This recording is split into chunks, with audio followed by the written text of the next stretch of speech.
लेने अपराजिता को अपने साथ वापस आ चुका है। उसका पति सबके सामने उसे धमकी देता है और जबरदस्ती उसे गले लगाने की कोशिश करता है।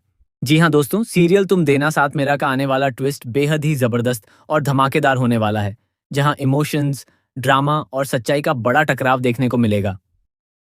कहानी में अब एक ऐसा मोड़ आ चुका है जहां अपराजिता की जिंदगी पूरी तरह उलझ चुकी है। वह इस सोच में डूबी हुई है कि आखिर उसने अपनी मां को जो चिट्ठी लिखी थी, उसे पढ़ने के बाद भी उसकी मां ने उसका साथ क्यों नहीं दिया। उसे लगने लगता है कि शायद अब उसके अपने भी उसे समझना नहीं चाहते। लेकिन असली सच्चाई इससे बिल्कुल अलग है। दरअसल उसके पति ललित ने ही वह चिट्ठी बदल दी थी। उसने जानबूझकर उसमें ऐसी बातें लिख दी जिससे अपराजिता ही गलत नजर आए और उसके माता पिता को यही लगे कि उनकी बेटी अपनी ही गलतियों की वजह से दुखी है। ललित की यह चाल बहुत ही शातिर थी, क्योंकि वह जानता था कि अगर अपराजिता का मायका भी उससे दूर हो गया तो वह पूरी तरह अकेली पड़ जाएगी। और वही हुआ। अपराजिता का सबसे बड़ा सहारा, उसका परिवार, उससे दूर होता नजर आने लगा। मायका, जो हर लड़की के लिए एक सुरक्षित जगह होता है जहां वह अपने दिल की हर बात कह सकती है, वही अब उसके लिए बंद दरवाजे जैसा महसूस होने लगा। यही दर्द उसे अंदर ही अंदर तोड़ रहा है।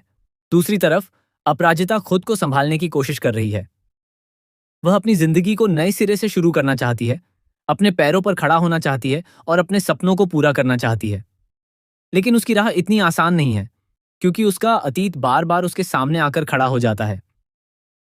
ललित का डर, उसका अत्याचार, उसकी हरकतें, ये सब यादें उसे चैन से जीने नहीं देती।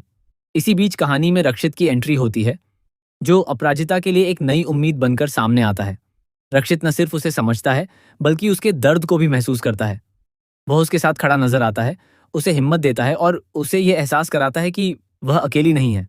लेकिन क्या रक्षित सच में अपराजिता का साथ अंत तक निभा पाएगा? यह देखना अभी बाकी है। अब कहानी का सबसे बड़ा टर्न तब आता है जब ललित अचानक अपराजिता के सामने आ जाता है। वह पूरे परिवार के सामने एक नया ड्रामा शुरू करता है और दिखाने की कोशिश करता है कि वह अपनी पत्नी से बहुत प्यार करता है और उसे लेने आया है। वह नकली आंसू बहाता है, मीठी मीठी बातें करता है और सबको यह यकीन दिलाने की कोशिश करता है कि वह एक अच्छा पति है। लेकिन असलियत कुछ और ही है। सच्चाई यह है कि ललित ने अपराजिता की जिंदगी को नरक बना दिया था। वह उसे हर दिन मानसिक और शारीरिक रूप से प्रताड़ित करता था। छोटी छोटी बातों पर उसे ताने देना, उसके कपड़ों पर सवाल उठाना, उसके काम करने पर रोक लगाना, ये सब उसके लिए आम बात थी। अगर अपराजिता साड़ी पहनकर ऑफिस जाती तो वह उसे ताना देता कि वह दूसरों को आकर्षित करने के लिए ऐसा कर रही है। खुद कुछ काम नहीं करना, शराब पीना और हर बात पर झगड़ा करना, ललित की यही आदतें थीं। अपराजिता ने यह सब लंबे समय तक सहा, लेकिन जब हालात हद से ज्यादा बिगड़ गए तो उसने वहां से निकलने का फैसला किया। वह अपनी जान बचाकर वहां से आई थी, लेकिन अब ललित उसे फिर से उसी अंधेरे में धकेलने के लिए वापस आ चुका है। ललित को पूरा भरोसा है कि अपराजिता कभी भी सच बोलने की हिम्मत नहीं जुटा पाएगी, क्योंकि उसने उसे इतना डरा दिया है कि वह अपने लिए आवाज उठाने से भी डरती है। वह इसी डर का फायदा उठाकर सबके सामने अच्छा बनने की कोशिश कर रहा है। लेकिन अब सवाल यह है कि क्या अपराजिता इस बार चुप रहेगी या फिर अपने साथ हुए हर अन्याय का सच सबके सामने लाएगी? क्या उसका परिवार उसकी बात पर भरोसा करेगा या फिर एक बार फिर उसे गलत समझेगा? और सबसे अहम, क्या रक्षित उसके लिए ढाल बनकर खड़ा होगा और ललित का सामना करेगा? आने वाले एपिसोड्स में यह देखना बेहद दिलचस्प होगा कि अपराजिता अपने डर पर जीत हासिल कर पाती है या नहीं।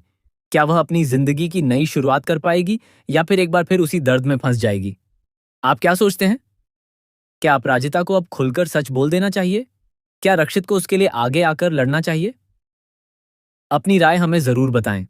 ऐसे ही और भी लेटेस्ट अपडेट्स के लिए जुड़े रहिए और चैनल को सब्सक्राइब करना न भूलें।